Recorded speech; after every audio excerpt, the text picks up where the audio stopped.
అనేటువంటి దేవుని బిడ్డలరా, ఈ పరిశుద్ధ దినమును ఆలయంలోకి వచ్చినటువంటి మీకందరికీ కూడాను యేసుక్రీస్తు వారి ప్రశస్త నామంలో శుభాలు వందనాలు తెలియజేస్తున్నాడు. ఈ దినము మనము ధ్యానము కొరకు లూకా సువార్త 1వ అధ్యాయము 18వ వచనం నుండి 20వ వచనం వరకు చదువుకున్నాం. ఇది జకరియా జీవితంలో జరిగినటువంటి ఒక సంఘటన.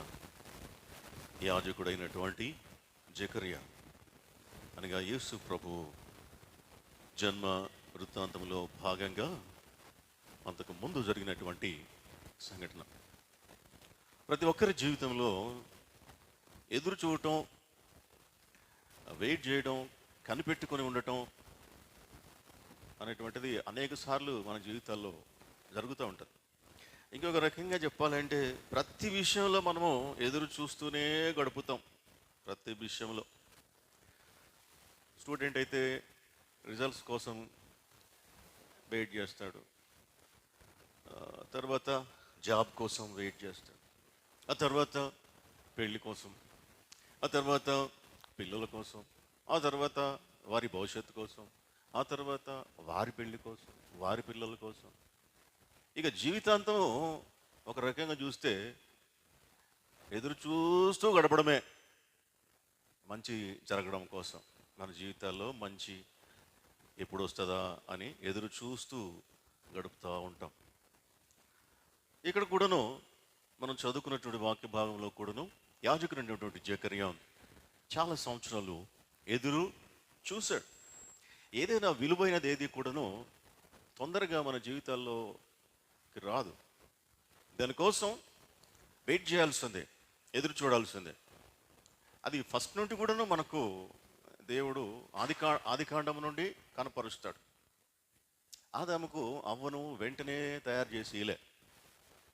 ఆదామును ముందు చేసిన తర్వాత మరి ఎంతకాలం పట్టిందో తెలియదు, చాలా కాలం బట్టి ఉండొచ్చు. ఆయన ఒంటరిగానే ఉన్నాడు. ఒంటరిగా ఉండటం దేవుని దృష్టికి అది మంచిదిగా కనపడలేదు. అంతకాలం ఆదాము ఒంటరిగానే ఉన్నాడు. అప్పుడు దేవుడు ఆదాము కోసం చేశాడు. అక్కడ ఆదాము తాను ఒంటరిగా ఉన్నాను అనేటువంటి విషయం గ్రహించినట్లుగా కూడా అక్కడ ఉంది, వాక్యంలో ఉంది. ఆయనకు ఎదురు చూసినట్లుగా కూడాను అక్కడ వాక్యంలో ఉంది. ఎట్లా అంటే ఆదాముకు సాటి అయినటువంటి సహాయము లేకపోయేను అనేటువంటి మాట అక్కడ చూస్తాం. ఆదాము అన్ని జంతువులకు పేర్లు పెట్టినటువంటి సమయంలో జంతువులన్నిటికీ పేర్లు పెట్టిన తర్వాత అయినను ఆదాముకు సాటి అయినటువంటి సహాయము లేకపోయేను అనేటువంటి మాట చూస్తాం. అంటే తనకు ఎదురు చూసేటువంటి ఆలోచన తత్వం రావడానికి దేవుడు కొంతకాలం ఒంటరిగా పెట్టి ఉండవచ్చు. ఎదురు చూడాలి. ఎదురు చూడకుండా ఏ విలువైనటువంటిది మన జీవితంలో దొరకదు. దేవుడు కూడాను అంత తొందరగా ఇస్తే దాని విలువను గుర్తించలేం. ఆదంతో పాటు అవ్వను కూడా చేశాడు, పక్కన పెట్టేసిండు అనుకోండి. ఇక అవ్వలేని లోటు, ఒక హెల్ప్మేట్ కోసం తాపత్రయపడడం, ఎదురు చూడడం అనేటువంటి పరిస్థితే ఆదాముకు ఉండదు.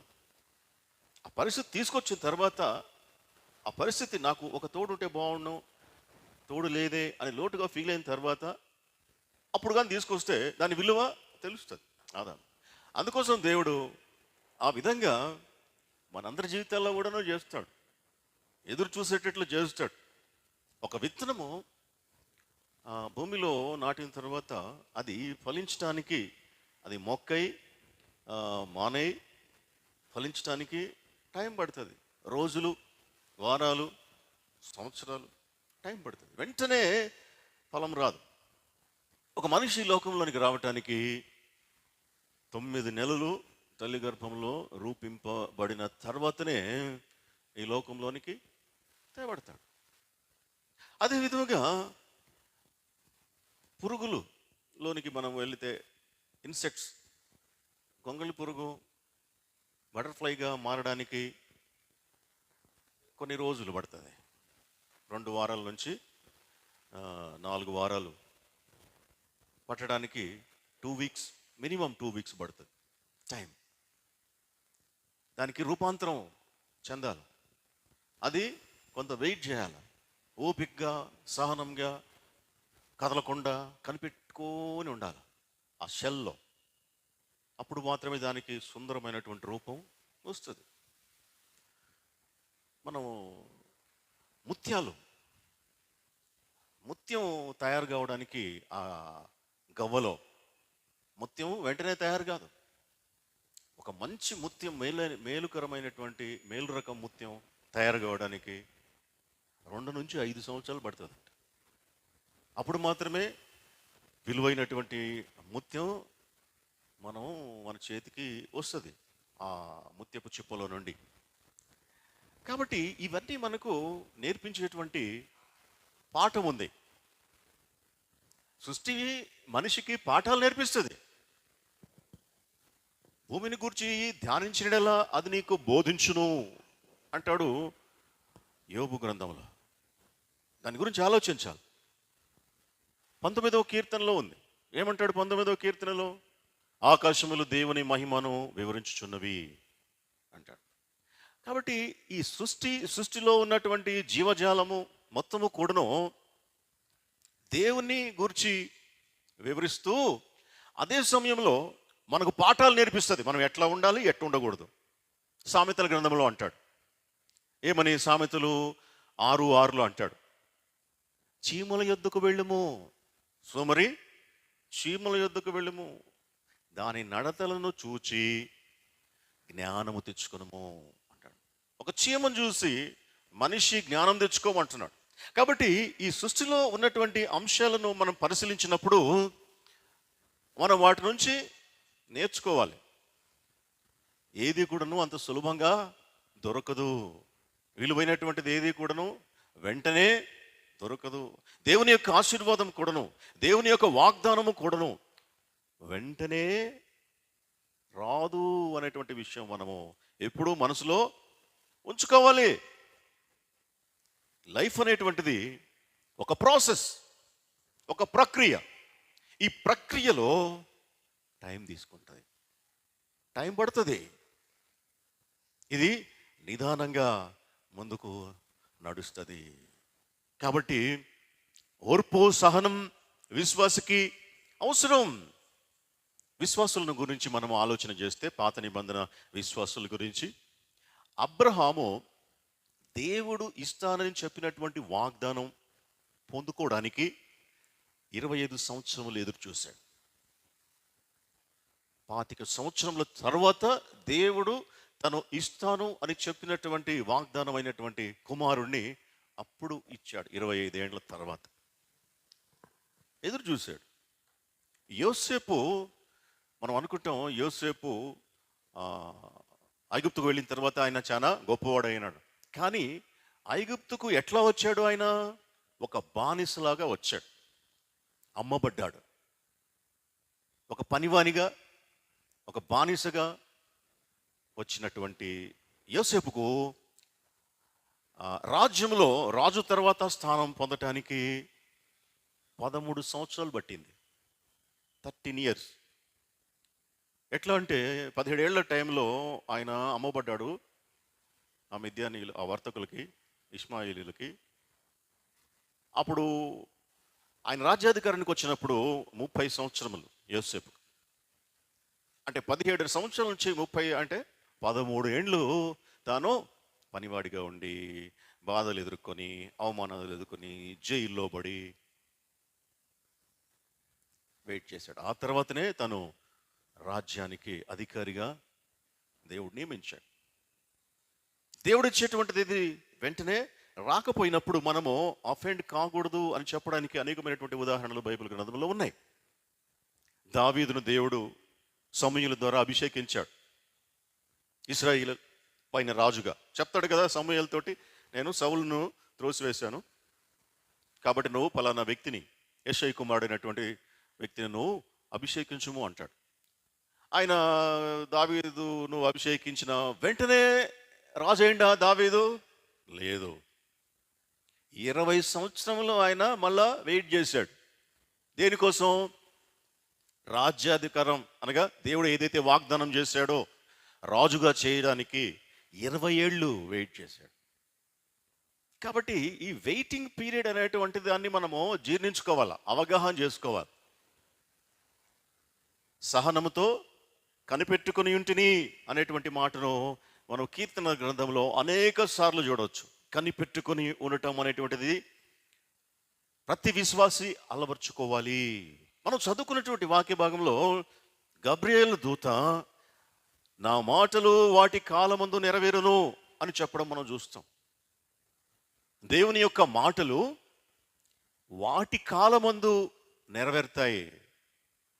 అంటే దేవుడు ఒక మాట, ఒక ఆజ్ఞ, లేకుంటే ఒక వాగ్దానం ఇస్తే అది నెరవేరటానికి టైం పడుతుంది. ప్రత్యేకమైనటువంటి సమయం ఉందంట దేవుని వాగ్దానానికి. దేవుడు ఒక మాట ఇస్తే అది నెరవేరడానికి టైం పడుతుంది. ఆయన మాటలు వాటి కాలమందు మాత్రమే నెరవేరుతాయి. అప్పటిదాకా విశ్వాసం ఏం చేయాలి? వెయిట్ చేయాల. ఓర్పుతోటి, సహనముతోటి కనిపెట్టుకొని ఉండాలి. కాలాలు, సమయాలు ఆయన చేతిలో ఉంటాయి. మరి ముఖ్యంగా ప్రత్యేకంగా ఉంటాయి.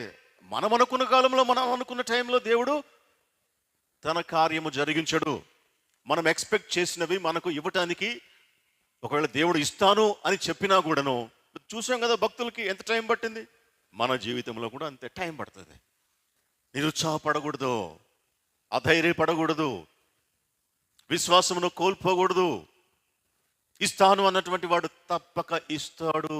ఇంకొక విషయం ఏమంటే, మనము అడిగింది కాకుండా అంతకంటే ఎక్కువ ఇవ్వటానికి దేవుడు లేట్ చేస్తాడు. మనకు తెలిసింది ఇంతే, ఎందుకంటే మనం దాన్ని అడిగాం కాబట్టి. మనం 1% అడుగుతాం, మనకు తెలిసింది 1%. కానీ దేవుడికి తెలుసు మనకి ఏం కావాలో. 100% ఇవ్వడానికి దేవుడు కొన్నిసార్లు డ్రాగ్ చేస్తాడు, వెయిట్ చేయిస్తాడు. అది ఆయన యొక్క విధానం. ఇక్కడ మనం చదువుకున్నటువంటి వాక్య భాగంలో ఎలిజబెత్, జకర్యా ఇద్దరు దంపతులు మనకు కనబడతారు. ఏదైనా కూడాను దేవుడు మన జీవితాల్లో తన వాగ్దానం నెరవేరాలి అంటే, లేదా మనము అడిగింది దేవుడి దగ్గర నుండి పొందుకోవాలి అంటే కొన్ని కండిషన్స్ అప్లై అవుతాయి. ఆ కండిషన్స్ ఫుల్ఫిల్ చేయకుండా మనము దేవుడి దగ్గర నుంచి వాగ్దానం మనం ఇంకా నెరవేరలేదు అని చెప్పి సన్నుక్కుంటా, కొనుక్కుంటా, బలహీనపడుకుంటా ఎంతకాలం ఉన్నా కూడా నడవదు. ఎందుకంటే కండిషన్స్ కొన్ని దేవుడు పెట్టినటువంటివి, వాటిల్లో మనము సక్రమంగా నడిస్తేనే దేవుడు వాగ్దానం మన జీవితంలో నెరవేరుతుంది. అది కూడాను ఆయన సమయంలో నెరవేరుతుంది. ఇక్కడ ఎలిజబెత్, జకర్యా ఇద్దరు ఉన్నారు. ఇద్దరు కూడా మంచి ఫ్యామిలీ. జకర్యా యాజకుడు. ఈ కండిషన్ ఏంటంటే, దేవుని కండిషన్, ఉదాహరణకు వీళ్ళ జీవితాల్లో ఎలిజబెత్ అంటే ఆ పేరుకు అర్థం ఏమంటే, ఎలిజబెత్ అంటే దాని అర్థం దేవుని వాగ్దానం. ఎలిజబెత్ అంటే దేవుని వాగ్దానం అని అర్థం. జకర్యా అంటే అర్థము దేవుడు జ్ఞాపకము చేసుకొనును. దేవుడు జ్ఞాపకము చేసుకొనును అని అర్థం. ఎలిజబెత్, జకర్యాలు అనేటువంటి మాటలు అర్థం. ఇప్పుడు అవ్వ, ఆదాము అంటాం. ఆదాము, అవ్వానం. ముందు ఆదామే అయినా పిలిచేటప్పుడు అవ్వ, ఆదాం అంటాం. అదేవిధంగా భార్య, భర్త అంటాం. భర్త, భార్య అనం. ఎందుకో తెలీదు, భార్య, భర్త అని అంటారు అంతే. అదేవిధంగా స్త్రీ, పురుషులు అంటారు. పురుష, స్త్రీలు అనరు. మరి ఎందుకో మరి తెలియదు, స్త్రీ, పురుషులు అంటారు. అంటే మొదట స్త్రీని ఉంచటం అది మన నేచర్లోనే, మన విధానంలోనే ఇమిడిపోయి ఉంది. ఇంకా తల్లిదండ్రులు అంటాం. తల్లిదండ్రులు, తండ్రి తల్లులు అంటారా? అనం. తల్లిదండ్రులే అని అంటాం. అట్లాగే ఇప్పుడు ఎలిజబెత్, జకర్యా అనేటువంటి ఇద్దరిని తీసుకుంటే, జకర్యా ఎలిజబెత్ అన్నాం కదా. ఈ విధానంలో ఈ సీక్వెన్స్లో చూస్తే ఎలిజబెత్ జకర్యా అని మాత్రమే అంటాం. ఇప్పుడు ఎలిజబెత్ జకర్యా అనేటువంటి రెండు మాటలకు అర్థాన్ని పరిశీలన చేస్తే, ముందు ఎలిజబెత్ అంటే ఏంటిది? దేవుని వాగ్దానము. జకర్యా అంటే ఏంది? దేవుడు జ్ఞాపకము చేసుకొనును. ఎలిజబెత్ జకర్యా ఈజ్ ఈక్వల్ టు దేవుడు వాగ్దానము, దేవుని వాగ్దానము దేవుడు జ్ఞాపకం చేసుకొనును. ఇది అర్థం. ఎలిజబెత్ జకర్యా అనేటువంటి మాటలకు అర్థం దేవుని వాగ్దానము దేవుడు జ్ఞాపకం చేసుకొనును. ఈ రెండు విడివిడిగా ఉంచామనుకోండి, ఈ రెండు విడివిడిగా, ఎలిజబెత్ వేరుగా జకర్యా వేరుగా ఉంటే, అవి రెండు దేవుని వాగ్దానం వేరుగా ఉంటుంది, దేవుడు జ్ఞాపకం చేసుకోవడం వేరుగా ఉంటుంది. దేవుని వాగ్దానం నెరవేరదు. కలిసి ఉంటేనే జకర్యా ఎలిజబెత్ దేవుని వాగ్దానం వారి జీవితములలో నెరవేరుతుంది. ఆయన వారిని జ్ఞాపకం చేసుకుంటాడు, ఎన్ని రోజులైనా, ఎంతకాలమైనా. ఈ కలిసి ఉండటం అనేటువంటి మాట ఉంది కదా, అది కండిషన్. అది కండిషన్. వారి జీవితంలో, ప్రతి ఒక్కరి జీవితంలో కండిషన్స్ ఉంటాయి. దేవుని యొక్క వాక్కు, ఆయన చిత్తము మన జీవితాల్లో, అందరి జీవితాల్లో ఉంటాయి. అవి మనము ఖచ్చితంగా నెరవేర్చినప్పుడు మాత్రమే దేవుని యొక్క వాగ్దానం మన జీవితంలో నెరవేరుతుంది. వీళ్ళిద్దరు కలిసి ఉంటేనే కదా ఆలస్యంగానైనా కానీ దేవుడు తన వాగ్దానాన్ని జ్ఞాపకం చేసుకునేది. అదేనమాట. కాబట్టి ప్రతి ఒక్కరి జీవితంలో కూడాను దేవుడు కొన్ని కట్టడలను నియమిస్తాడు. విశ్వాసికి కొన్ని కట్టడలు ఉంటాయి. ఆత్మీయ జీవితాన్ని నడిపించుకోవడానికి కొన్ని కట్టడలు ఉంటాయి, కొన్ని పద్ధతులు ఉంటాయి. వాటిని ఫుల్ఫిల్ చేసినప్పుడు మాత్రమే దేవుని యొక్క చూపు మన పైన ఉంటుంది, దేవుడు మనల్ని జ్ఞాపకం చేసుకుంటాడు అనేటువంటిది మనము ఎప్పుడు కూడాను మర్చిపోకూడదు. ఇంకొక ప్రధానమైనటువంటి విషయం ఏమంటే, మన యొక్క ఆత్మీయ జీవితాన్ని బట్టో, మన మంచితనమును బట్టో, లేకుంటే మన భక్తి జీవితాన్ని బట్టో దేవుని యొక్క టైమింగ్ మారదు. మన యొక్క ఆత్మీయ జీవితాన్ని బట్టి, మంచితనమును బట్టి, భక్తి జీవితమును బట్టి దేవుడి యొక్క వాగ్దానం, ఇస్తాను అని చెప్పినటువంటి వాగ్దానం కొంచెం ముందుకేమి రాదు. అది ఎప్పుడు ఇస్తాడో ఆయన అప్పుడే ఇస్తాడు. ఇక్కడ వీరి జీవితాన్ని మనం పరిశీలన చేస్తే, జకర్యా ఎవరైనా మొదటి అధ్యాయం 5వ వచనం, అబియా తరగతిలోనున్న జకర్యా అను ఒక యాజకుడు ఉండెను. ఆయన యాజక వంశంలో జన్మించినటువంటి ఒక యాజకుడు. తర్వాత అతని భార్య అహరోను కుమార్తెలలో ఒకతే.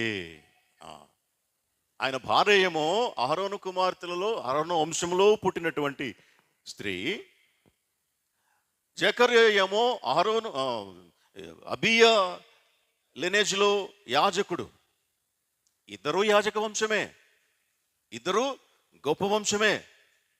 ఇంకా వారి గురించి లేఖనం రాసినటువంటి మాట ఏమంటే, 6వ వచనం, వీరిద్దరూ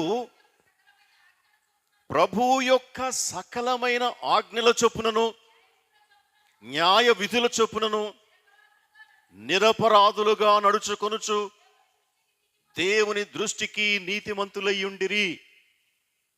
చూడండి ఎంత పర్ఫెక్ట్గా వారు దేవుని యొక్క వాక్య ప్రకారం జీవిస్తున్నారు అనేటువంటిది ఈ ఒక్క వచనం బట్టి మనకు అర్థమవుతుంది. వారు ప్రభు యొక్క సకలమైనటువంటి ఆజ్ఞల చొప్పున, మామూలుగా కాదు, కొన్ని చేసి కొంచెం చేసి కొన్ని తర్వాత చేద్దాం అని కాదు. ప్రభు యొక్క సకలమైనటువంటి ఆజ్ఞల చొప్పున, న్యాయ విధుల చొప్పున ఎట నడుచుకుంటున్నారు? నిరపరాధులుగా నడుచుకుంటున్నారు. ఇక అక్కడ ఏమి కూడా నువ్వు వేలు పెట్టడానికి, పేరు పెట్టడానికి ఏమి కూడా లేదు. చాలా ఖచ్చితమైనటువంటి ఆత్మీయ జీవితమును వారు జీవిస్తున్నట్లుగా లేఖనంలో రాయబడి ఉంది. అయితే ఇంకా వారి గురించి రాసినటువంటి మాట ఏంది? అంతే, అయినా కూడాను వారికి పిల్లలు లేరు. చాలా మళ్ళా చదువుకుంది. ఇంత గొప్పగా జీవిస్తున్నారు, ప్రభు యొక్క సకలమైనటువంటి ఆజ్ఞల చొప్పున నడుచుకుంటున్నారు, న్యాయ విధుల చొప్పున నడుచుకుంటున్నారు, నిరపరాధులుగా నడుచుకుంటున్నారు. దేవుని దృష్టికి నీతిమంతులుగా ఉన్నారు. దేవుని దృష్టికి మంచోళ్ళుగా, నీతిమంతులుగా ఉన్నారు. అంత నీతిమంతులుగా ఉన్నప్పటికీ కూడాను వారికి ఏం లేదు, పిల్లలు లేరు. చాలా విచారకరం కదా. వారి భక్తి జీవితం, వారి ఆత్మీయ జీవితం దేవుని యొక్క టైమింగ్ని కొంచెం కూడా ముందుకు జరపలేకపోయింది. అన్ని సందర్భాల్లో ఇట్లా ఉంటుందని చెప్పలేము, అన్ని సందర్భాల్లో ప్రతి ఒక్కరి జీవితంలో ఎట్లా ఉంటుందని చెప్పలేము. అయితే విషయం మనము తెలుసుకుని ఉండాలి, పరిజ్ఞానం ఉండాలి. ఎందుకు ఒకవేళ ఆలస్యమైతే ఓ దేవుడు ఒకవేళ మర్చిపోయే దేవుడు కాదు, ఆలస్యం చేసే దేవుడే కానీ మనల్ని మర్చిపోయేవాడు కాదు అని చెప్పి వాక్యమును బట్టి మనం ధైర్యపడటానికి చాలాసార్లు మనం ఇంత మంచిగా ఉన్నామే, ఇంత బాగున్నామే, ఇంత మనము కొంచెం చీమకు కూడా కీడు చేయమే, కానీ ఎందుకు మనకింత బాధ, ఎందుకు మనకింత కష్టం అనేటువంటి క్వశ్చన్స్ చాలా మంది జీవితాల్లో ఉంటాయి. మనకే ఎందుకు రావాలి, నాకే ఎందుకు రావాలి, ఏం తప్పు చేశాను నేను, ఎందుకు దేవుడు ఇంత శిక్ష పెట్టి చాలాసార్లు మనం అనుకుంటా ఉంటాం. కానీ వీరి జీవితాన్ని మనం కొన్నిసార్లు ఉదాహరణగా తీసుకోవాలి.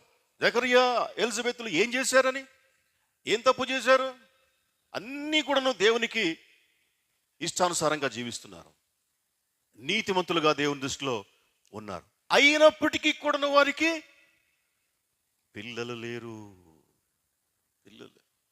ఇది మనం ఎప్పుడు కూడాను మర్చిపోకూడదు.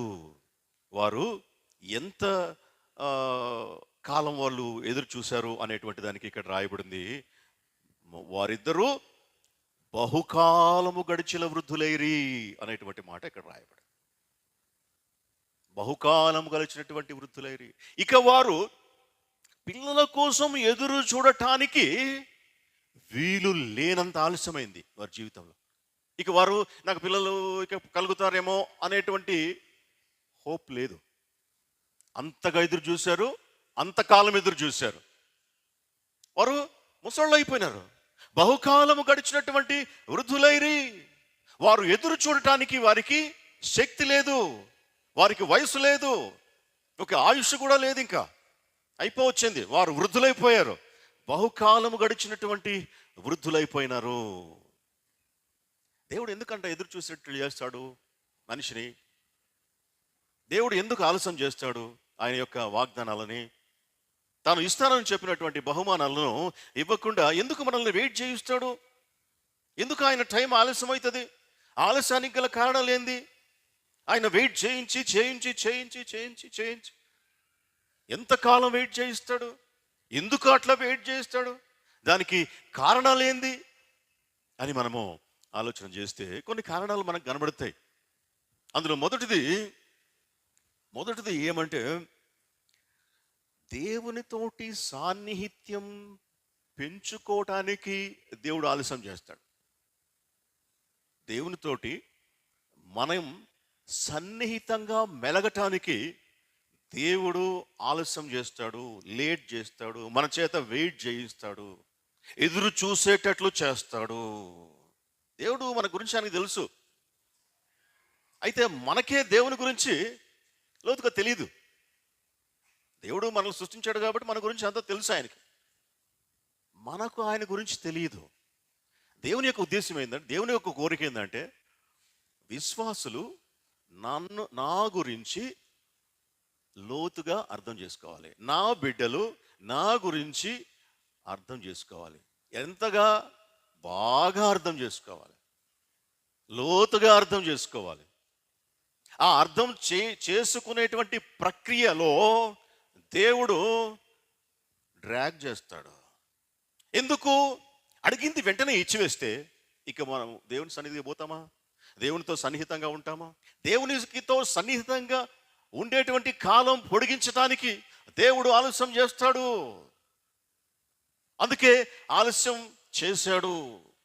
ఆయన దగ్గర ఉండాలి, ప్రతి విషయంలో ఆయన మీద ఆధారపడాలి, ప్రతి విషయానికి ఆయన కోసం ఎదురు చూసేటట్లుగా చేస్తాడు దేవుడు. అడిగిన వెంటనే ఇస్తే తొందరగా మనం దేవుడిని విడిచిపెట్టేస్తామని ఆయనకు తెలుసు. నా బిడ్డలు నా గురించి బాగా తెలుసుకోవాలి. ఇప్పుడు యేసు ప్రభు పేతురును శిష్యులను కూర్చోబెట్టి అడుగుతాడు, నా గురించి లోకులు ఏమనుకుంటున్నారు అని. అది ఆయనకి ఇష్టం, అది ఆయనకి ఇష్టం. చెప్తారు, రకరకాలుగా చెప్తారు. అదిగో పలానా ప్రవక్త అనుకుంటున్నారు, గొప్ప వ్యక్తి అనుకుంటున్నారు, మృతులలో నుండి ఒక ఆయన లేచి వచ్చాడు అనుకుంటున్నారు, రకరకాలుగా చెప్పుకుంటున్నారు అని చెప్పి యేసు ప్రభుతోటి చెప్పారు శిష్యులు. అయితే యేసు ప్రభు ఏమంటున్నాడు, మీరైతే ఏమనుకుంటున్నారు? ఎంత క్యూరియాసిటీ చూడండి యేసు ప్రభుకు. ఏ విషయంలో? వాళ్ళు తన గురించి ఏమనుకుంటున్నారు, తన శిష్యులకు తాను ఎంతవరకు అర్థమయ్యాడు, తన శిష్యులు తన గురించి ఎంత గొప్పగా అర్థం చేసుకున్నారు అనేటువంటిది ఆయన చూసేటువంటి విషయం. నా బిడ్డలు నా గురించి ఎంత లోతుగా అర్థం ఇది చేయాల్సినటువంటి పని ప్రతి విశ్వాసి. దేవుని గురించి ప్రతి దినము అవగాహన చేసుకుంటూ ఉండాలి. ప్రతి దినము ఇది దేవుని యొక్క చిత్తం, ఇది దేవుని యొక్క ఉద్దేశం. మనం ఆగిపోకూడదు. దేవుని గురించి, ఆయన యొక్క గుణ లక్షణాల గురించి, ఆయన తత్వము గురించి, ఆయన సంకల్పం గురించి దినదినానికి మనము లోతుగా తెలుసుకుంటూ ఉండాలి. అది ఆయనకి ఇష్టం. ఎప్పుడైతే పేతురు ఆ మాట చెప్పాడో చాలా సంతోషించాడు యేసు ప్రభు. ఏమి చెప్పాడు పేతురు? మీరైతే ఏమనుకుంటున్నారు అని అంటే, నీవు సజీవుడు దేవుని కుమారుడు అయినటువంటి క్రీస్తువు అన్నాడు పేతురు. దానికి యేసు ప్రభు చాలా మెచ్చుకున్నాడు పేతుర్ని. పేతురు, నీకు మనుషులు ఈ విషయాన్ని తెలియపరచలేదు, పరలోకమున్నటువంటి తండ్రియే ఈ విషయాన్ని నీకు తెలియపరిచాడు అని చెప్పి ఆయనకి ఇష్టం. దినదినానికి దేవుని గురించి మనము లోతైనటువంటి అధ్యయనం చేయటం ఆయనకి ఇష్టం, తెలుసుకోవటం ఆయనకి ఇష్టం. అందుకే కీర్తనాకారుడు 130 కీర్తన 5-6 వచనాలు అంటాడు. 130 కీర్తన 5-6 వచనాల్లో, యెహోవా కొరకు నేను కనిపెట్టుకొనుచున్నాను, ఆయన కొరకు నా ప్రాణము కనిపెట్టుకొనుచున్నది, ఆయన మాట మీద నేను ఆశ పెట్టుకుని ఉన్నాను, ఆయన మాట మీద నేను ఆశ పెట్టుకుని ఉన్నాను. ఆయన ఇస్తాడు, ఆయన వస్తాడు, ఆయన దర్శిస్తాడు, ఆయన మాట్లాడతాడు అని నేను కనిపెట్టుకుని చూస్తూ ఉన్నాను. ఎంతగా కనిపెట్టుకుని ఉన్నాడంట? కావలి వారు ఉదయం కొరకు కనిపెట్టుట కంటే ఎక్కువగా నా ప్రాణం ప్రభు కొరకు కనిపెట్టుచున్నది. కావలి వారు ఉదయం కొరకు కనిపెట్టుట కంటే ఆయన యొక్క దేవుని యొక్క దర్శనం కోసం, దేవుడు ఇస్తానని చెప్పినటువంటి వాగ్దానం కోసం దావీదు కనిపెట్టి చూస్తూ ఉన్నాడు. కావలి వారు ఉదయం కొరకు కనిపెట్టు కంటే ఎక్కువగా నా ప్రాణం ఆయన కొరకు కనిపెట్టుచున్నది. వెయిట్ చేస్తూ ఉన్నాను. దేవుడు ఇస్తాడు, దేవుడు వస్తాడు, దేవుడు నేను కలుసుకోవాలి, దేవునితో మాట్లాడాలి. దేవునితోటి మన స్నేహం పెంపొందించుకోవడం కోసం చాలాసార్లు ఆయన యొక్క వాగ్దానం మన జీవితాలలో లేటు చేస్తాడు అనేటువంటి విషయం మనం మర్చిపోకూడదు. ఆయనను సంపూర్ణంగా అర్థం చేసుకోవడానికి మనల్ని ఎదురు చూసేటట్లుగా చేస్తాడు. దేవుని గురించి అర్థం చేసుకోవడానికి ఆయన మన వాగ్దానాలను, మనకి ఇస్తానని చెప్పినటువంటి వాగ్దానాలను ఆయన లేట్ చేస్తాడు. కాబట్టి మనము దేవుని గురించి చెప్పేటప్పుడు ఆయన నా వ్యక్తిగత రక్షకుడు అని కదా మనం చెప్తాం. బ్యాప్టిజం తీసుకునేటప్పుడు క్వశ్చన్స్ అడుగుతారు, ఏమని? యేసుక్రీస్తుని నీ సొంత రక్షకుడుగా నీవు అంగీకరిస్తున్నావా అని. సొంత రక్షకుడు అంటే అర్థం ఏంటిది? నాకు వ్యక్తిగతంగా యేసు ప్రభుతోటి సంబంధం, సాన్నిహిత్యం ఉన్నది. ఆయన నాకు తెలుసు, ఆయన నాకు తెలుసు అని. వ్యక్తిగతంగా తెలియటం వేరు, మామూలుగా తెలియటం వేరు కదా. ప్రధాని మోడీ అందరికీ తెలుసు, కానీ వ్యక్తిగతంగా తెలియటం అనేటువంటిది వేరు కదా. అది గొప్ప విషయం కదా. ఎవరైనా ప్రధాని మోడీతోటి సాన్నిహితంగా మెలిగినటువంటి వారు ఎవరైనా ఉంటే వారిని ఎంతగా గౌరవిస్తాం.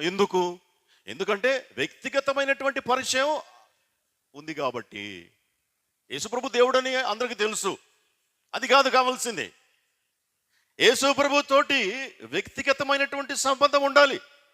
దానికోసం ప్రభు ఎదురు చూస్తూ ఉన్నాడు, దానికోసం ఆయన నిదానం చేస్తూ ఉన్నాడు, లేట్ చేస్తూ ఉన్నాడు, వెయిట్ చేయిస్తూ ఉన్నాడు.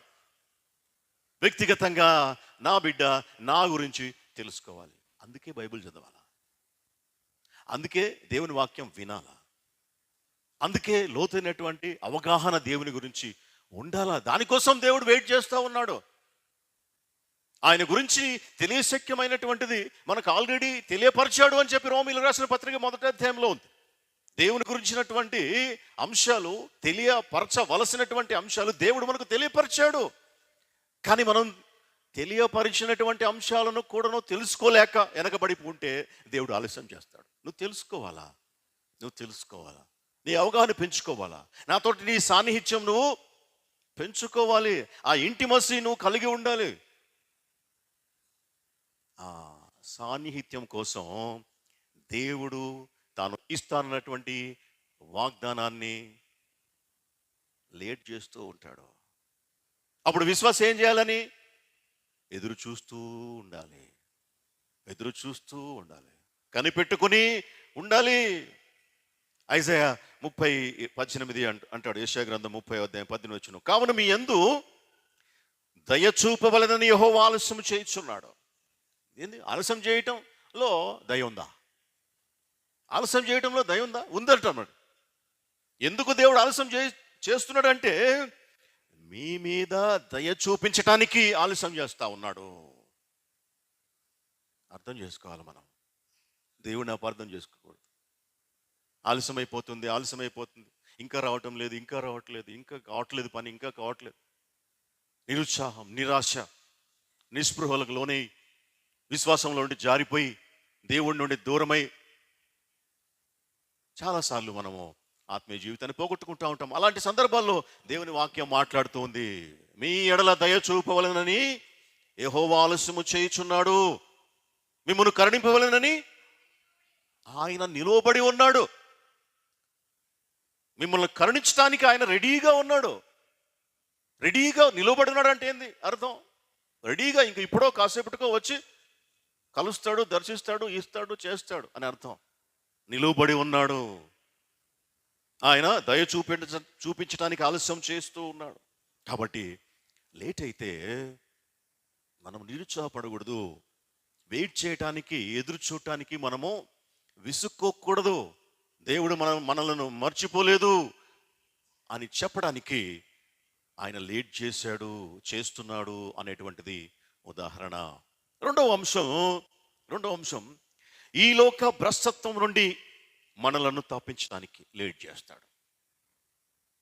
ఈ లోకంలో ఉన్నటువంటి వాడు అపవాది, శోధకుడు, అబద్ధీకుడైనటువంటి వాని యొక్క భ్రష్టత్వం నుండి మనము తప్పింపబడటానికి ఆయన ఆలస్యం చేస్తాడు. ఆలస్యం చేస్తే మనము శోధకుడి నుంచి, భ్రష్టత్వం నుంచి తప్పించబడతామా? అవును అని చెప్పి తెలియజేస్తుంది దేవుని యొక్క వాక్యం. పేతురు 2వ పత్రిక 1వ అధ్యాయము 4వ వచనం. 2 పేతురు అమూల్యములను అత్యధికములను అయిన వాగ్దానములను అనుగ్రహించున్నాడు. దేవుడు మనకు అత్యధికములైనటువంటి, అమూల్యమైనటువంటి ప్రామిసెస్ చేశాడు. వాగ్దానములు అంటే ఏంటిది? ప్రామిస్, దేవుని యొక్క వాగ్దానం. అది దేవుడు ఇది నీకు ఇస్తాను, ఇది నీకు చేస్తాను అని దేవుడు మనకిచ్చినటువంటి వాగ్దానాలు అమూల్యమైనటువంటివి, అత్యధికముగా ఉన్నాయంట. మామూలు 2-3 కాదు, అమూల్యమైనటువంటివి, వెలబెట్టి కొనలేనటువంటి గొప్పవి. దేవుని యొక్క వాగ్దానం చాలా గొప్పది. అవి చాలా ఉన్నాయి, అత్యధికముగా ఉన్నాయి. వాగ్దానములు అనుగ్రహించి ఉన్నాడు. చదవండి. దురాశను అనుసరించుట వలన లోకమందున్న భ్రష్టత్వమును ఈ వాగ్దానముల మూలముగా మీరు తప్పించుకొని దేవ స్వభావమునందు పాలివారగునట్లు వాటిని అనుగ్రహించెను. దేవుని చిత్తం ఏంటంటే దేవుని స్వభావములో పాలివారము కావటం అనేటువంటిది ఆయన చిత్తం. తన బిడ్డలు తన స్వభావంలో పాలు పంచుకోవాలి.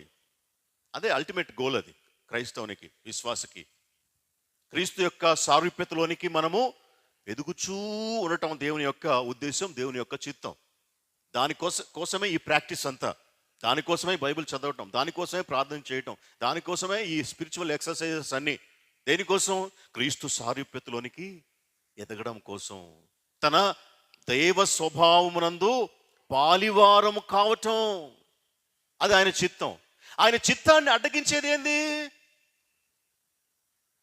ఈ లోకానుసారమైనటువంటి భ్రష్టత్వం, దురాశను అనుసరించడం వలన లోకమందున్నటువంటి భ్రష్టత్వం, ఇది దేవుని చిత్తాన్ని అడ్డగించేటువంటిది. ఈ భ్రష్టత్వము విశ్వాసికి కలగకుండా ఉండాలి అంటే, విశ్వాసి ఈ లోక సంబంధమైనటువంటి భ్రష్టత్వం నుండి తప్పించబడాలి అంటే, దానికోసం ఏం చేస్తున్నాడంటే దేవుడు వాగ్దానములను అనుగ్రహించాడు. వాగ్దానం, భ్రష్టత్వానికి వాగ్దానానికి ఏంటిది సంబంధం? ఏంటిది? భ్రష్టత్వం మనకు కలగకుండా, మనం భ్రష్టత్వంలో పడిపోకుండా వాగ్దానం ఏం చేస్తుంది?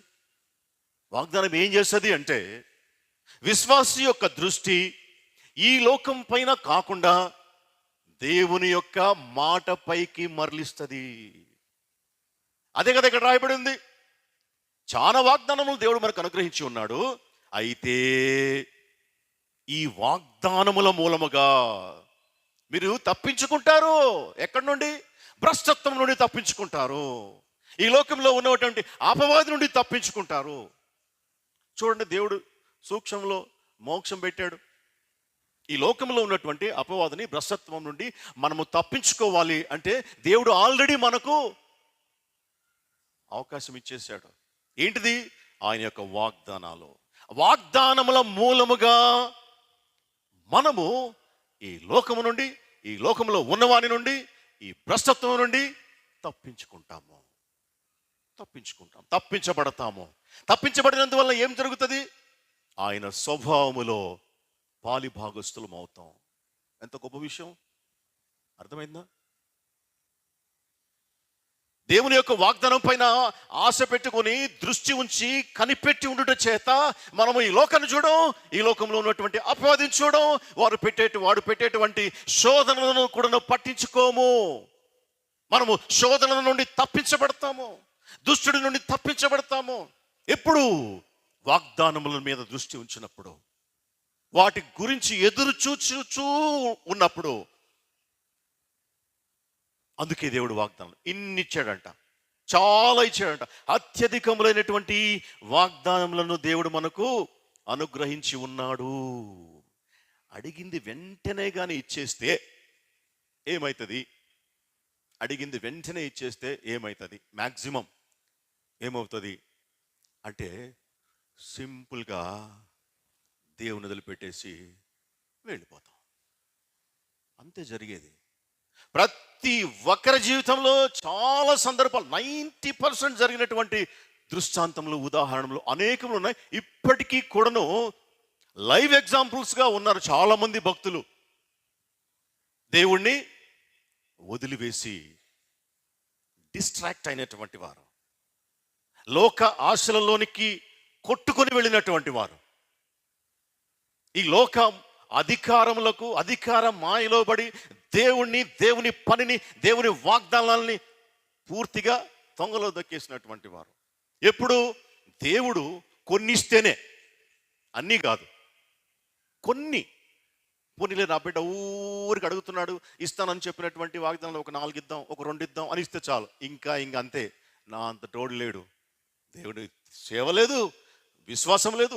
విశ్వాస భ్రష్టులు అయిపోయినటువంటి సందర్భాలు అనేకములు ఉన్నాయి. పేర్లు పెట్టి మనము ఏమి ఉదాహరణగా చెప్పాల్సినంత పరిస్థితి ఏం లేదు. బైబిల్ గ్రంథంలో నుండి ఒక ఉదాహరణగా మనం చూడవచ్చు. దేవుడు అడిగింది వెంటనే ఇచ్చేస్తే ఏమైనాడు ఆ వ్యక్తి? ఏమైనాడు? రాజుల మొదటి గ్రంథం 11వ అధ్యాయం మొదటి నుంచి 4 వచనాలు చూస్తే అక్కడ సొలొమోను మహారాజు మనకు కనబడతాడు. మహారాజు మనకు కనబడతాడు. దేవుడు మనం ఏదైతే అడుగుతామో, లేకుంటే ఆయన ఏదైతే ఇస్తానో అన్నాడో, ఈ 2 విషయాల్లో వెంటనే ఆయన మనకి ఇచ్చేస్తే, మనం ఏ విషయంలో అయితే దేవుని కొరకు ఎదురు చూసే స్థితిలో ఉంటామో, అంతకుముందు దాకా ఇచ్చేసిన తర్వాత, దేవుడు ఇచ్చేసిన తర్వాత ఇంకా ఆ విషయంలో మనము ఎదురు చూడము, దేవుని కొరకు కనిపెట్టము. అది దేవునికి విచారకరం. అరే, ఇప్పుడు నిన్నటి దాకా ప్రభు అని గోజాడి సరే పోనీలే అని చెప్పేసి నేను కొంచెం వాడు అడిగింది ఇచ్చేసాను. ఇచ్చేసిన వెంటనే కనబట్టలేదు. కుష్ఠరోగుల గురించి మనము ధ్యానం చేశాం. 10 మంది కుష్ఠరోగులు బాగైనారు. వెనక్కి వచ్చారా? ఒక్కడొచ్చాడు. 9 మంది బాగైనారు, బాగైనా కానీ రాలే. వాళ్ళకి కావాల్సింది అదే కదా. ప్రభువా మమ్మల్ని కరుణించుము, దావీదు కుమారుడా మమ్మల్ని కరుణించుమని మొరపెట్టుకుంటే సరే పోండి, పోయేసి టెస్ట్ చేసుకొని రాపోండి అని చెప్పి పంపించాడు. వాళ్ళు పోతుంటేనే బాగుపడ్డారు. బాగుపడ్డ వాళ్ళు ఏం చేయాలా? వెంటనే ప్రభు దగ్గర రావాలి కదా. బాగు చేసినాడు ఈయన కదా. ఈయన దగ్గరకు వచ్చి కదా బాగుపడింది. అడిగింది ఈయన కదా ఇచ్చింది. మరి ఇచ్చిన ఆయన దగ్గరికి రావాలి కదా. రాలే. ఇంకంతే, వాళ్ళు అడ్రస్ లేరు. ఎప్పుడైనా కూడా దేవుడు మనము అడిగింది వెంటనే ఇచ్చి వేస్తే జరిగేటువంటి పరిణామం ఇదే. ఏమైంది? రాజులు మొదటి గ్రంథం 11 చదువమ్మా.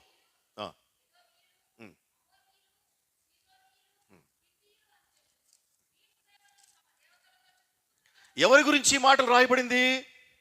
ఎవరి గురించి? సొలొమోను గురించి. సొలొమోను ఏమడిగాడు దేవుణ్ణి? ప్రభువా, ఇంత గొప్ప రాజ్యము, గొప్పదైనటువంటి నీ జనము, నాకు న్యాయము తీర్చగలవాడు ఎవడు? కాబట్టి నేను మంచి చెడులు వివేచించి నీ జనులకు న్యాయము తీర్చినట్లు నీ దాసుడునైన నాకు వివేకము గల హృదయమును దయచేయము. ఇది దేవుణ్ణి అడిగాడు. ఇది మొదటి రాజుల గ్రంథం 3వ అధ్యాయము 9వ వచనంలో ఉంటుంది. దేవుడు తనకు దర్శనమిచ్చి నీకేం కావాలి అని అడిగితే సొలొమోను కోరినటువంటి కోరిక ఏమని కోరాడు? నాకేం కావాలి? వివేకము గల హృదయమును దయచేయము అన్నాడు. అప్పుడు దేవుడు ఏం చేశాడు? వెంటనే ఏం చేశాడు? ఇచ్చేశాడు. దేవుడు అతనికి అలాగున సెలవిచ్చను, ఈలాగున సెలవిచ్చను, నీ మనవి నేను ఆలకించి ఉన్నాను. 12వ వచనంలో ఉన్నది, మొదటి రాజుల గ్రంథం 3:12. కాబట్టి నీవు అడిగింది నీకు ఇచ్చేశాడు. ఏమైంది? సొలొమోను పరిస్థితి ఏమైంది? సొలొమోను ఎంత భ్రష్టత్వానికి గురైనాడు. ఇప్పుడు చదవండి 11వ అధ్యాయం ఇప్పుడు చదవండి.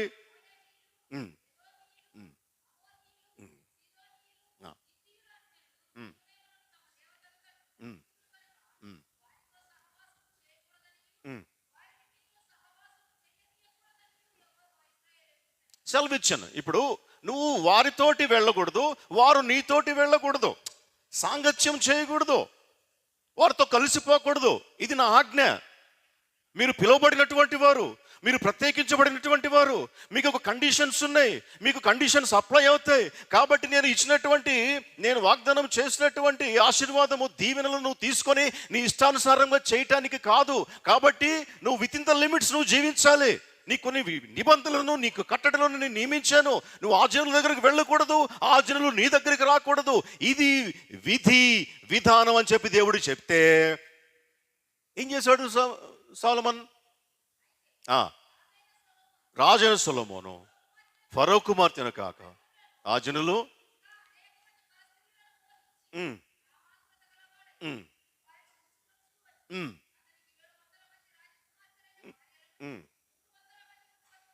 కలిగి ఉంటే అతని భార్యలు అతని హృదయమును త్రిప్పివేసిరి.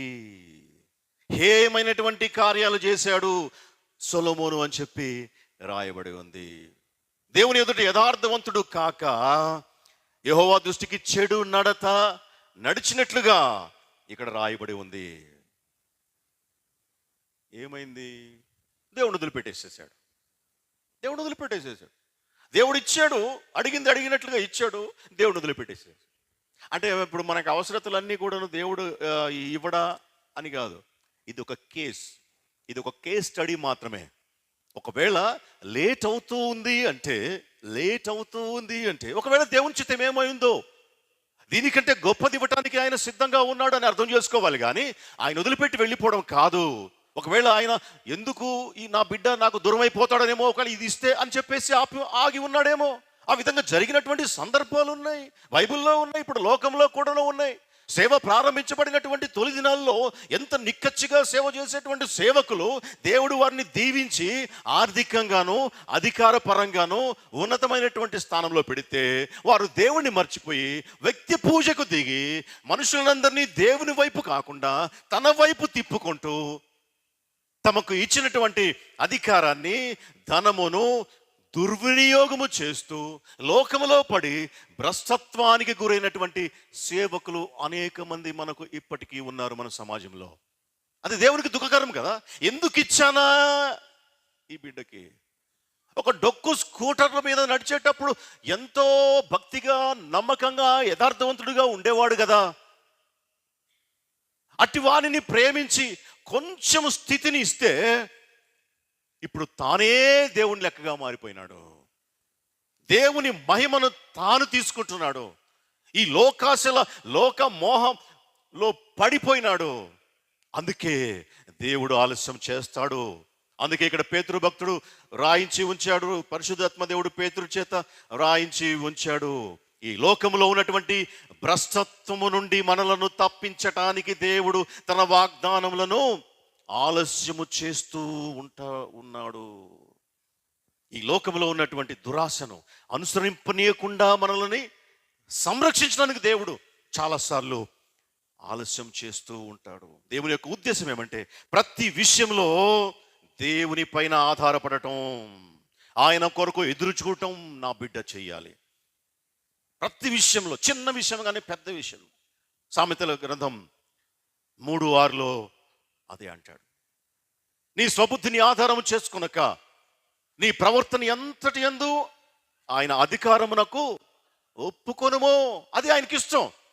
నీ స్వబుద్ధిని ఆధారం చేసుకొనక, ఒకవేళ దేవుడు నీకు బుద్ధి, మంచి బుద్ధి ఇస్తే ఇచ్చి ఉండొచ్చు, జ్ఞానం ఇస్తే ఇచ్చి ఉండొచ్చు, సొలొమోనుకి లాగా, ధనం ఇస్తే ఇచ్చి ఉండొచ్చు, అబ్రహాముకి లాగా, యోబుకు లాగా. కానీ వారు తమ సొంత చిత్తమును వినియోగించలేదు. ఒకవేళ వినియోగించి ఉంటే అబ్రహాము తప్పు చేసినటువంటి వాడే. తప్పు చేశాడు. తన స్వబుద్ధిని ఆధారం చేసుకుని కానాన్లో ఉండకుండా కరువు వచ్చిందని చెప్పేసి ఐగుప్తుకు వెళ్ళాడు, సొంత బుద్ధిని ఆధారం చేసుకుని. ఏమైంది? మనకు అందరికీ తెలుసు. ఆయన ఐగుప్తుకు వెళ్ళడం వలన వచ్చినటువంటి నష్టం, కష్టం. ఆ హాగర్ అక్కడి నుంచే వచ్చింది. ఐగుప్తుకు కానీ ఆ కరువులో అబ్రహాం వెళ్లకుండా ఉంటే హాగరు వచ్చి ఉండేదే కాదు తన ఇంట్లోకి. పెద్ద సమస్యను తీసుకొచ్చాడు. కారణం, చాలాసార్లు మనం స్వబుద్ధిని ఆధారం అది ఇష్టం లేదు దేవునికి. నీ స్వబుద్ధిని ఆధారం చేసుకోవద్దు. సంపూర్ణంగా నువ్వు నా మీద, నా వాగ్దానాల మీద ఆధారపడి ఉండాలి. లోకంలో నుండి కలుగు భ్రష్టత్వం నుండి నువ్వు తప్పించబడాలి. అందుకే చాలాసార్లు నువ్వు అడిగింది నేను ఇవ్వకుండా లేట్ చేస్తూ ఉన్నాను. నా వాగ్దానం వలన నీవు నిలకడగా నా సన్నిధిలో, నా సాన్నిధ్యంలో ఉండాలి. అది ఆయన యొక్క చిత్తం. అందుకే లేట్ చేస్తాడు. అందుకే ఆయన లేట్ చేస్తూ ఉన్నాడు. చేసేటువంటి దేవుడు. ప్రతి విషయంలో ఆయనతోటి మనము నిలకడగా ఉండాలి అని. కాబట్టి ఈ దేవుని కొరకు మనం ఎదురు చూసినప్పుడు మనకు కలిగేటువంటి గొప్ప ధన్యత ఏదో తెలుసిన యెషయా గ్రంథం 40:31 ఉంది. యెషయా గ్రంథం 40:31 ఉంది. మనకి ఏమి మనం అడిగినవి, మనం కోరినవి దేవుడు మనకి ఇవ్వకపోయినప్పటికీ కూడాను దేవుని యొక్క ఆశీర్వాదం, దేవుని యొక్క వాక్యం ఏం తెలియజేస్తా ఉన్నది? యెహోవా కొరకు ఎదురు చూచు వారు నూతన బలమును పొందుదురు. వారు పక్షిరాజుల వలె రెక్కలు చాపి పైకి ఎగురుదురు, అలయక పరుగుతుదురు, సొమ్మసిల్లక నడిచిపోదురు. ఎందుకంటే గొప్ప ఆశీర్వాదం ఏం కావాలి ఈ లోకంలో మనకుండగా? ఈ లోకంలో ధనము, ధాన్యము, ఆస్తిపాస్తులు ఎంతున్నా తినేటువంటి అవకాశం లేకపోతే ఆ ఆస్తిపాస్తులు ఏం చేసుకోవడానికి తినగలిగేటి ఆ తిండిని ఎంజాయ్ చేసేటువంటి పరిస్థితి లేకపోతే ఎంత డబ్బున్నా ఏం లాభం? కానీ దేవుని యొక్క ఆశీర్వాదం నుండి మనము ఇక్కడ చూసేటువంటి ఈ అవుట్పుట్ మనం చూస్తాం. వారు ఎట్లా ఉంటారంట? యెహోవా కొరకు ఎదురు చూసేటువంటి వారు. దేవుడు వారికి ఇయ్యలేదు, ఇంకా ఇయ్యలే. వారు ఇంకా వెయిట్ చేస్తూ ఉన్నారు, ఎదురు చూస్తూ ఉన్నారు, ఆయన కొరకు కనిపెట్టుకొని ఉన్నారు. అప్పుడు అటువంటి వారికి దేవుడు ఏమి ఇస్తున్నాడంట? నూతన బలాన్ని ఇస్తాడు. ఏ రోజుకు ఆ రోజు, డే బై డే, ప్రతి దినము నూతనమైనటువంటి బలము.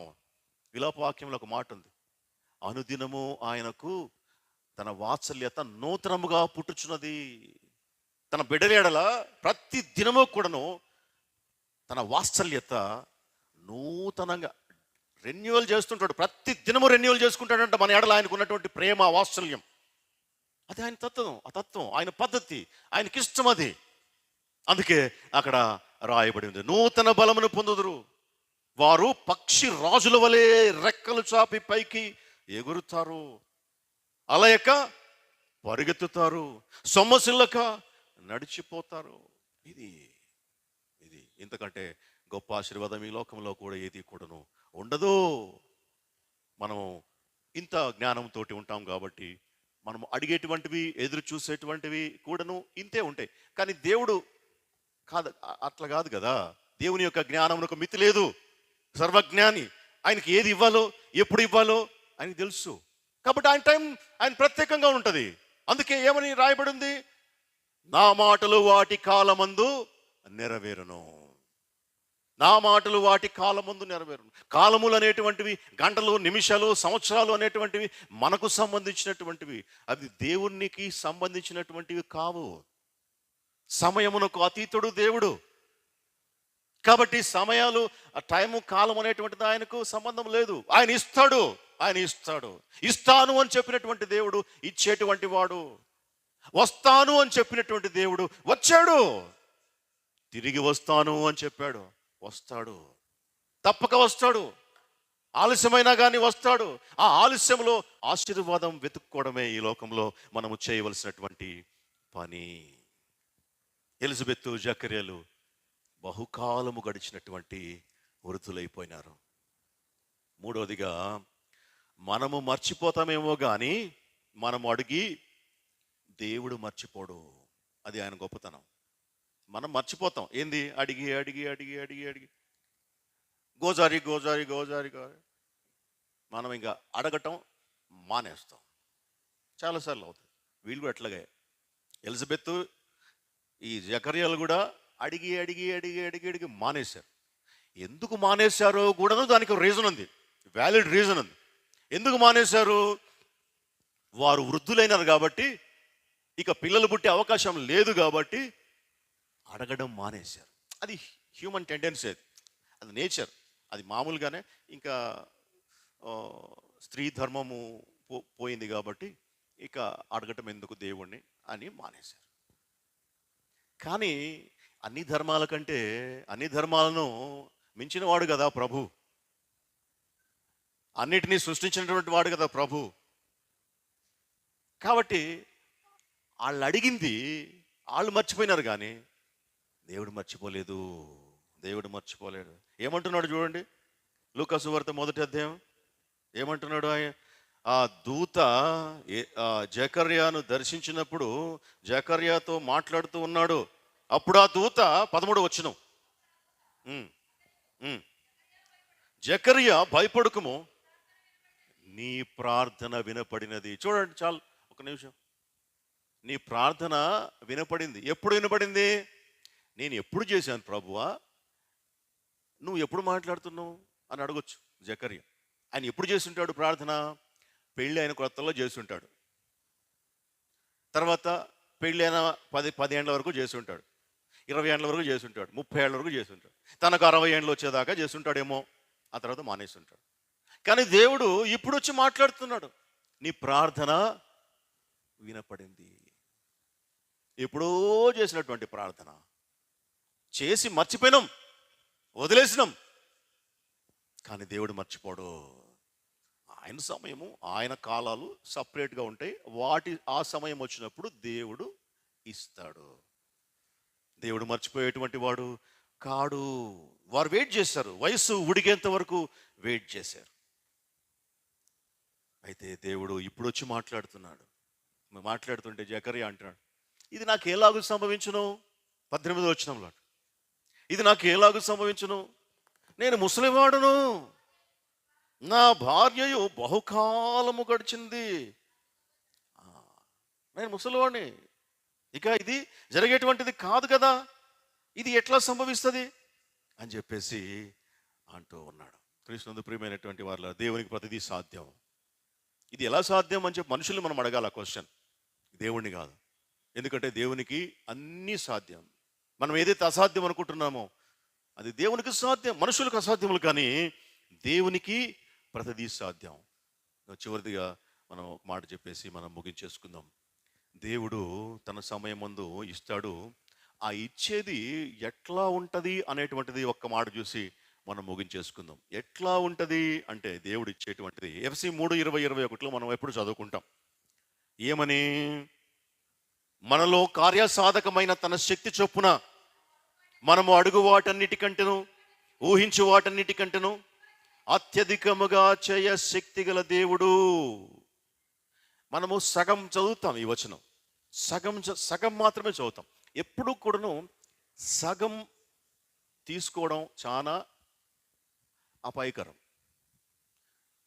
హాఫ్ ట్రూత్ మనిషిని మోసం చేస్తుంది. సగమే చదువుతాం. ఎక్కడి నుంచి చదువుతాం మనమేమో? ఎక్కడి నుంచి చదువుతాం?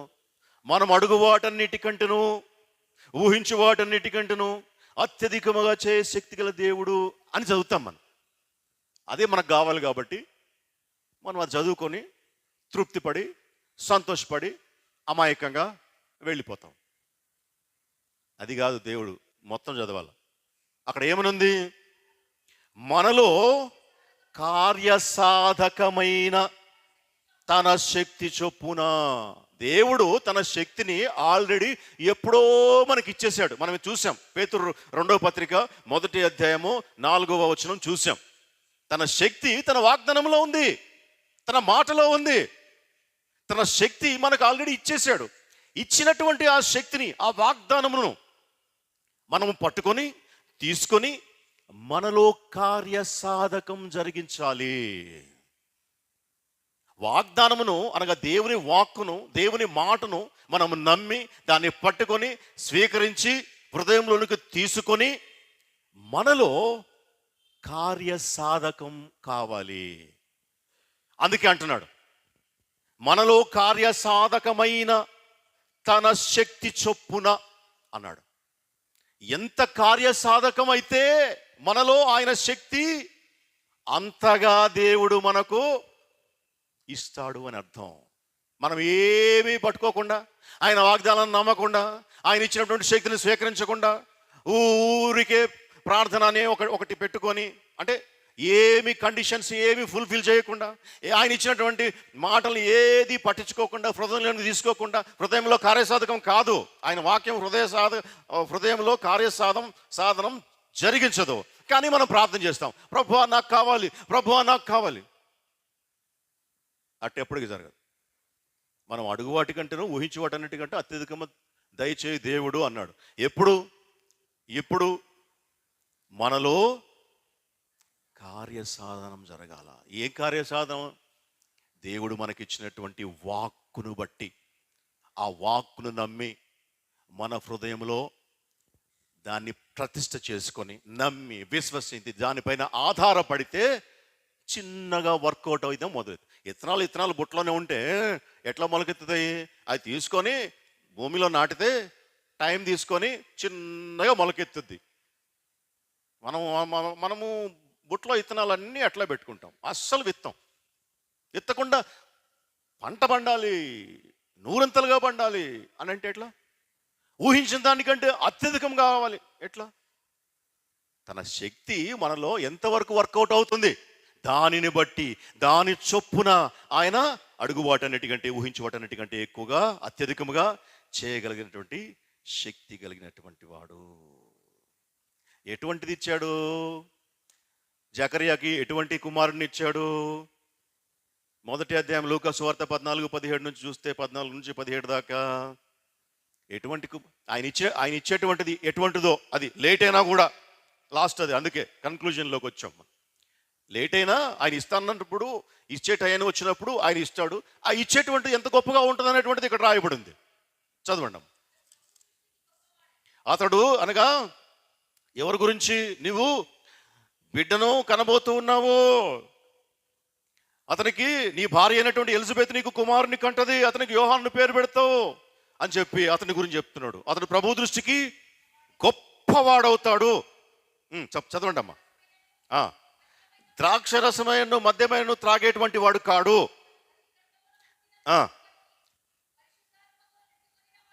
తన తల్లి గర్భమున పుట్టినది మొదలుకొని పరిశుద్ధాత్మతో నిండుకొనినటువంటి వాడు. తల్లి గర్భములో ఉండగానే పరిశుద్ధాత్మ దేవుడు ఆయనను నింపాడు. పరిశుద్ధాత్మ దేవుడు పాత నిబంధనలో అకేషన్గా వచ్చిపోయేది. క్రొత్త నిబంధన వచ్చిన తర్వాత పరిశుద్ధాత్మ దేవుడు ఎప్పుడు ఇక్కడ నీతోటి ఉంటాడు, విశ్వాసతోటి ఉంటాడు. అది గుర్తుపెట్టుకోవాలి మనం. ఇక్కడ పరిశుద్ధాత్మ దేవుడు కడుపులో పడ్డప్పుడే ఆయనతోటి ఉన్నాడు. పరిశుద్ధాత్మ చేత నిండుకొడినటువంటి వాడు. తర్వాత దేవుని వైపుకు తిప్పేటువంటి వాడు. ఇశ్రాయేలులో అనేకులను ప్రభు వైపు తిప్పేటువంటి వాడు, దేవుని వైపు తిప్పేటువంటి వాడు. ఇంకా తండ్రుల హృదయములను పిల్లలు తట్టుకును, అవిధేయులను నీతిమంతుల జ్ఞానం అనుసరించుటకును త్రిప్పి ప్రభు కొరకు ఎదురు చూసేటువంటి ప్రజలను సిద్ధపరచడానికి ఏలియా యొక్క ఆత్మ శక్తి గలవాడై ఆయనకు ముందు, ఆయనకంటే ఎవరికి? యేసు ప్రభువుకి. యేసు ప్రభు కంటే ముందుగా వెళ్తాడు ఆయన మార్గము సరళం చేయటానికి. కనుక అతడు నీకు మహా సంతోషము కలుగును. నీకు మహా సంతోషం, మహానందం. ఇది కదా కావాల్సింది. ఇటువంటి బిడ్డ కదా కావాల్సింది. ఇటువంటి కొడుకు కదా కావాల్సింది. ఆడు ముసలితనంలో పుడితేనేమి, తర్వాత వయసులో పుడితేనేమి, తల్లిదండ్రులు సంతోషపెట్టేటువంటి పిల్లలు కదా కావాల్సింది. ఒకవేళ అటువంటి వాళ్ళు కాకపోతే పెద్ద అయిన తర్వాత తల్లిదండ్రులు ఏమని, నువ్వు పుట్టకుండా ఉంటే బాగుండేది కదరా. ఏడ్చే తల్లిదండ్రులు ఎంతమంది లేరు? వీడు పుట్టకున్నా కానీ మాకు బాగుండు అని ఏడ్చేటువంటి తల్లిదండ్రులు ఎంతోమంది ఉన్నారు, చెడిపోయినటువంటి బిడ్డలను చూసి. అటువంటి బిడ్డలు కాదు కదా దేవుడిచ్చింది ఇక్కడ. లేట్ అయినా కూడాను ఎదురు చూసినప్పటికీ కూడాను ఎంత గొప్ప బిడ్డను ఇచ్చాడో. చివరిగా యేసు ప్రభు అంటాడు మత్తయి 11:11, స్త్రీలు కనిన వారిలో యోహాను కంటే గొప్పవాడు లేడని మీతో నిశ్చయముగా చెప్పుచున్నాను. ఎంత గొప్ప ఆశీర్వాదం, ఎంత గొప్ప ధన్యత ఎలిజబెత్కు, జకర్యాకు. ఎదురు చూసి దేవుడు ఇచ్చేవాడు. ఎదురు చూసి ఎందుకు ఆయన పొడిగిస్తున్నాడు అంటే ముందే మనం చెప్పుకున్నాం. ఈ ఎన్ని కారణాలు మనం లోకంలో భ్రష్టత్వంలో పడిపోకుండా ఉండటానికి, ఆయన అంటిపెట్టుకుని ఆయనలో అంటుకట్టబడి ఆయనతో ఉండటానికి. నేను ద్రాక్షావళిని, తీగలు మీరు అంటే అర్థం ఏంటిది? ఎప్పుడు కూడాను ద్రాక్షావళి తీగలు అంటిపెట్టుకొని ఉండాలి. అది ఆయనకి ఇష్టం. అలాగున ఉండటం కోసం దేవుడు ఆలస్యం చేస్తున్నాడు కానీ, నీ ఎందుకు దయ చూపించాలని ఆలస్యం చేస్తున్నాడు కానీ, నీ ఎందుకు కరుణ చూపించాలని ఆలస్యం చేస్తున్నాడు కానీ మరొకటి కాదు. అట్టి కృప పరిశుద్ధాత్మ దేవుడు ఎదురు చూసేటువంటి ప్రతి ఒక్కరికి సమృద్ధిగా అనుగ్రహించును గాక.